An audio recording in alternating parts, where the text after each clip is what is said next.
tenía la autoridad, o en ese momento el legislativo, quien fue que implementó esta situación, pues tenían claro el tema, que era atacar la evasión fiscal que se da por el tráfico de comprobantes fiscales.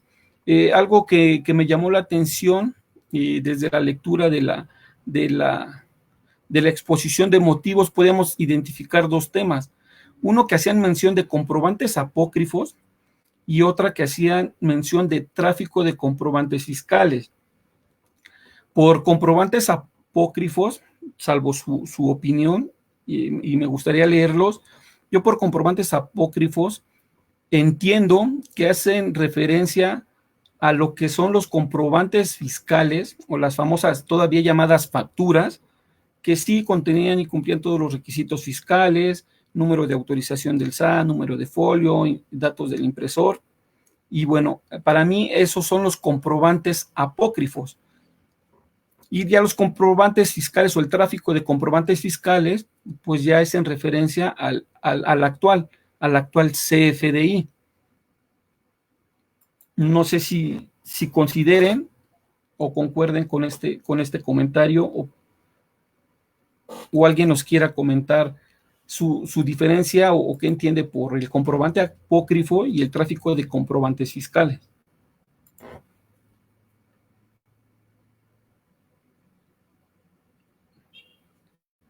Los mensajes veo, nadie, ok.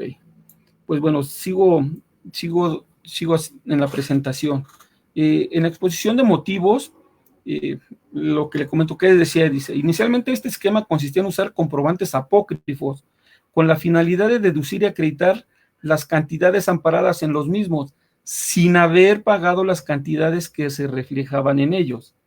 Es decir, de esta parte es que yo tomo para definir que de los comprobantes apócrifos hace referencia a ello. Anteriormente, el primo de un amigo, aclaro, decía que tú solicitabas un comprobante fiscal por X cantidad, y realmente lo único que tú pagabas en aquel entonces era el tema del porcentaje, comisión, cuota, dádiva, como se le llame, al emisor de ese comprobante. Si tú pedías un comprobante por 100 pesos, pues a él solo le dabas 2, 3 pesos, y al final tú deducías el gasto de la totalidad de tu comprobante, te acreditabas el IVA, y bueno, es ahí donde de la interpretación que se da en la exposición de motivos estás dando efectos a un comprobante apócrifo. ¿Por qué? Porque como tal la operación ni se realizó y nunca se pagó en su totalidad. Ya para el tráfico de comprobantes, la misma exposición de motivos nos dice: tráfico de comprobantes fiscales, que en esencia consiste en colocar en el mercado comprobantes fiscales auténticos. Las famosas facturas eran auténticas, pero a diferencia de ellas, ¿qué pasa con el comprobante fiscal? Dice, colocar en el mercado comprobantes fiscales auténticos y con flujos de dinero comprobables. Si anteriormente la factura era de 100 pesos, pero yo solo te depositaba, te transfería 2 pesos, pues hoy en día mi factura es de 100 pesos, los mismos 100 pesos que se van a transferir, y bueno, ya ahí luego viene toda la mecánica, que muchos le denominan de carrusel, en la que veo la forma en que saco el dinero, te lo regreso, bla, bla, bla. Y bueno, esa es la diferencia entre el comprobante apócrifo y el tráfico de comprobantes fiscales. Estos últimos, entonces, sí están amparados con el flujo real. Dice, aunque los conceptos que se plasmen en los mismos carecen de sustancia, o la poca que pudieran tener no es proporcional a las cantidades que amparan en los referidos comprobantes. Que aquí es donde ya viene la naturaleza del 69B. Y bueno, proseguimos. Como habíamos dicho, ve la luz el artículo 69B en enero del 2014. ¿Qué es lo que nos dice el 69B? Cuando la autoridad fiscal detecte. Cuando una autoridad fiscal detecta, pues para ellos es cuando presumen, cuando se imaginan, cuando creen, cuando alguien les dijo, y bueno, ahí es donde ya ellos parten de ahí para decir que está la presunción. pero al final del día, si leemos la parte que está subrayada con verde, dice, sin contar con los activos, personal, infraestructura o capacidad material para prestar los servicios o producir, comercializar o entregar los bienes que amparan tales comprobantes. Esta parte que subrayamos en verde es con lo que se trabajó, con lo que se hicieron materiales, exposiciones, y de ahí partió todo para decir, si no tienes activos, personal, infraestructura, ¿cómo es posible que estés emitiendo comprobantes que amparan X concepto, que necesitan de esto que aquí te digo, tú no lo tienes y lo estás realizando? Y si nos vamos, pues ya es cuando resultaban ser las famosas empresas factureras. Bueno, aquí tratamos de esquematizar esa parte del 69B. No sé si ahí es visible, que el contribuyente emite CFDI, no cuenta con los activos, el personal, la infraestructura, la capacidad material, por ende, la autoridad presume que no hay materialidad en los actos u operaciones que amparan los CFDI y por ende las operaciones son inexistentes. Dices, bueno, de ahí partimos, pero bueno, para que se dé esa situación, si bien la autoridad se basa en el 69B, no olvidemos, y lo dicen los mismos abogados o los especialistas ya en el derecho fiscal, pues a partir de ese artículo se sustenta en la presunción.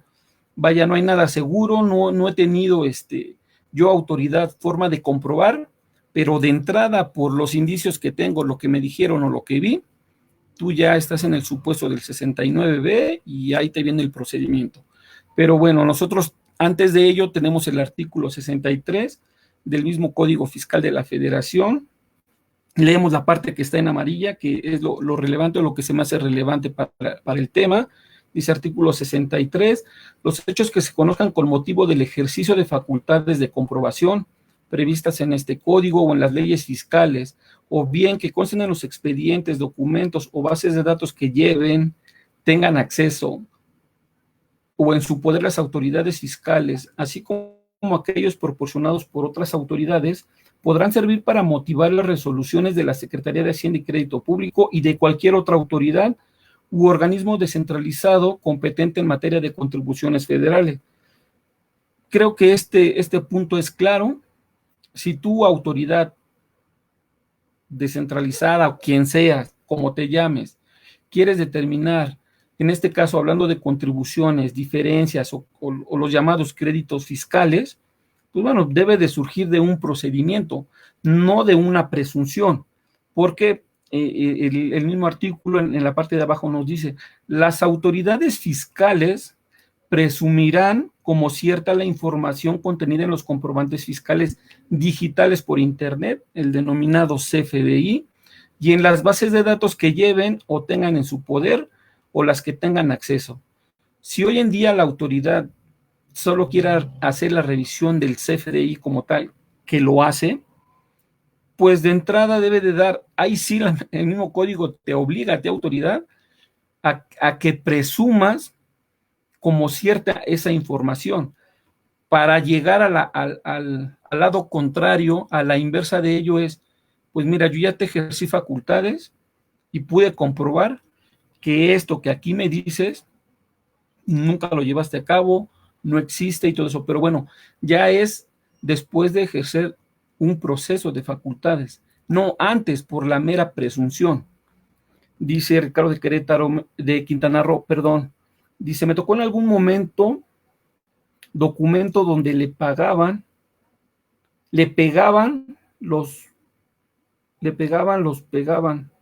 cadena de validación. A ver, no sé si como que yo entendí bien el mensaje, no sé si te refieres a que editaban como tal el comprobante, Ricardo.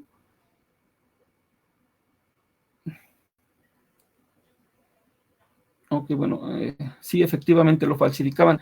Sí, bueno, haciendo un breve paréntesis, sí me alcancé a escuchar, digo, nunca lo pude ver, pero sí supe de gente que decían se dedicaba a eso.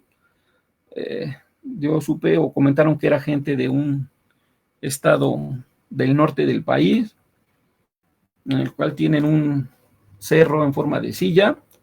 Decían que ahí era donde podías encontrar a quien te pudiera hacer ese tipo de trabajos. Pero bueno, sí lo llegué a escuchar, que al momento que tú entrabas y validabas ese CFDI, pues resultaba ser que no sé cómo, pero el CFDI estaba vigente y aparecía en la base de datos del SAT. No sé qué tipo de magia es esa, pero sí, Ricardo, sí llegué a conocer de casos así. Gracias por tu comentario. Seguimos. Y bueno, entonces aquí partiríamos o llegaríamos a un punto de decir si este 69B fue una mera ocurrencia o por qué fue que se implementó. Realmente la situación fiscal de los contribuyentes llevaba que escuché que decían, un deporte nacional la compraventa de facturas. Y bueno, pues entonces, ¿qué fue lo que nos llevó a? ¿Fue una mera ocurrencia? ¿Fue algo que necesitaba el país? ¿O fue algo que por instrucción de alguien se tenía que hacer? Y tanto como instrucción o no, pues bueno, no olvidemos que México integra o es parte de los países de la OCDE. En la OCDE emiten las reglas o tienen algo denominado el BEPS, que habla de la erosión de la base gravable, que son unas reglas o un plan de acciones que ellos tienen, en los que incluye o se trata mucho el tema de fiscalización, recaudación, entre los países a nivel internacional. Y bueno, en este caso, nosotros checamos que de acuerdo a ese plan de acción, en el plan número 2, que nos dicen que se tiene que volver a alinear la tributación con la sustancia de los negocios. Y podríamos decir que aquí es el inicio, el por qué se tiene que implementar este tipo de revisiones, o en este caso, por qué se implementa el 69B y se incrusta en nuestro Código Fiscal de la Federación. ¿Por qué? Porque es la forma en que dices, bueno, pues vamos a alinearlos de esta forma. ¿Para qué? Para que tú, México, que eres parte integrante de la OCDE, pues cumplas con las reglas que como tal nosotros tenemos. Y bueno, empiezan las acciones. En la acción número 5 dice contrarrestar más efectivamente las prácticas fiscales. Ahí tuvo un pequeño tema con el material. Dice acción 5, contrarrestar más efectivamente las prácticas fiscales nocivas, tomando en cuenta la transparencia y la substancia. Y bueno, ya empezamos a hablar de substancia, de transparencia, pues ya nos empieza a sonar lo que hoy día es nuestro artículo 69B. Bueno, aquí vemos de la acción 11 a la 15, que son otras que integran el BEPS, que de momento, bueno, solo las dejamos ahí para manera enunciativa, no tanto que tengan que ver con nuestro material. Y bueno, derivado del artículo 69B, es que la autoridad fiscal se apoya en su momento, también fue algo que empezó a sonar mucho entre los contadores, los mismos fiscalistas, los abogados fiscalistas, de un famoso cuestionario. Volvemos al punto. El fiscalista te comentaba, es que la autoridad no tiene la facultad porque no está arreglada, no viene ninguna regla, es algo que sacaron bajo la manga, ¿para qué? Cumplir con el 69B. Y bueno, dando el beneficio de la duda, que más que beneficio de la duda es darles la razón, porque efectivamente no tenía un fundamento esa situación. Pues bueno, ¿qué hizo la autoridad? Empezó a hacer su cuestionario y a notificar por medio de ella. Algunas de las preguntas que incluían, no sé si alguno de ustedes tuvo la fortuna o el infortunio de recibir este tipo de cuestionarios. Pues algunas de las preguntas que les realizaban era cuáles son las actividades grabadas por el IVA que desarrolla, precisando de manera detallada los procesos y los procedimientos. 2, ¿en qué consiste